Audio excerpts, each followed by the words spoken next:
as I said, heading north, that started to hit home that here we are, we're celebrating 100 years, and that's 100 years at anything is pretty amazing, but when you're talking about flying aeroplanes for 100 years, that's really special. From a century of service to the skies over Sydney today. An airborne tribute of historic and modern aircraft to mark 100 years of the Royal Australian Air Force. Okay, this was a very spectacular day that HARS was able to support the Air Force Association, who support us with our flyover, their memorial over the Anzac Memorial in Hyde Park. Our aircraft participating was our P-3 Orion, only one in civilian hands able to fly anywhere in the world. The P-2 Neptune, which is again the only Neptune flying in the world now. Also our Catalina, also our C-47 Dakota, and also our Caribou aircraft all participated. We had to hold off the coast until we were called in with air traffic control to fly over, and it all went off like clockwork. So we're really delighted. All the crews, ground crews, flight crews have done a fantastic job. Very few people would appreciate what goes into keeping these old aircraft in the air so reliably, and we've got a huge ground crew that support us that often feel, I guess, neglected by not being recognised when the aeroplanes fly, but that's what they like doing. Many of them came from the Air Force and Qantas and General Aviation, and they've done a spectacular job from our Chief Engineer right down through the rest of our engineering staff. They've done a fantastic job.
Having had the flypast by the PC-1 trainers representing the contemporary Air Force, we're delighted to have the second flypast, which reflects some of the history of the Air Force since the Second World War.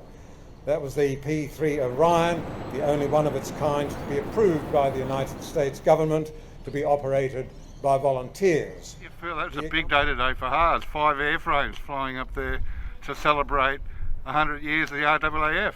How lucky is Australia to have the HARS Aviation Museum here and these great assets that we've got. We've all fought very, very hard to save these assets from destruction, and it was proof in the pudding today, which was absolutely fantastic.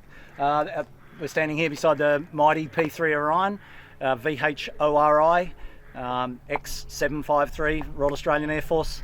Involved in the MH370 search and rescue, among others. It's done a pile of work with the Air Force since 1978 to 2016, and fantastic aeroplane. So she's running really nicely today, and to have the Neptune right behind us there, and the Dakota, the Caribou, and the mighty Catalina, of course, Gordo's Catalina, or HARS Catalina, right along there, was fantastic. I hope everybody in Sydney really enjoyed the spectacle, because it was great fun up in the air. Nice day to fly too, nice and smooth. So yeah, we're very, very fortunate here to have this. Here come the others. The DC-3 or C-47 Dakotas were operated by the RAAF for over 50 years, including service as biscuit bombers in World War II. A really special occasion.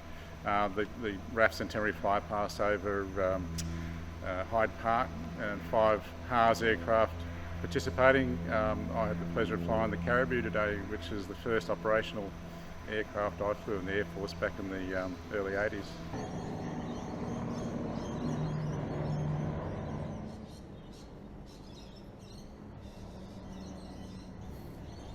The RAAF's use of the Catalina aircraft was probably the most significant use of this aircraft in World War II. We're grateful to the Historical Aircraft Restoration Society at the HARS Aviation Museum, Albion Park, south of Sydney, for providing this wonderful feature of today's ceremony. And it's just a real thrill to be flying the aeroplane again here at HARS, and what a special occasion, 100 years of the RAAF on the 31st in Canberra. That's a huge occasion with dozens of aircraft flying over the War Memorial there in Canberra, so we're really looking forward to that. As I said, heading north, it started to hit home that here we are, we're celebrating 100 years, and that's 100 years at anything is pretty amazing, but when you're talking about flying aeroplanes for 100 years, that's really special.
special occasion. And as you know, there's another big event next week on the 31st in Canberra. That's a huge occasion with dozens of aircraft flying over the War Memorial there in Canberra. So we're really looking forward to that.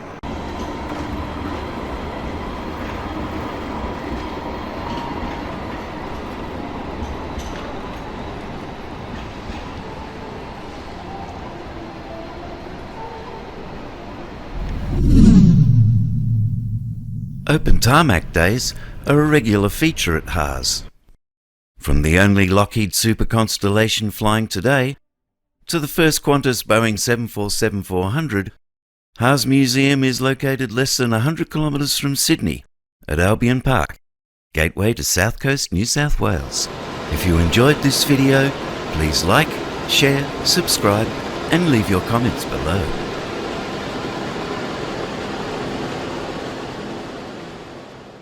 After your tour, stop by the Connie Cafe for lunch and coffee. Mine's a large flat white double shot.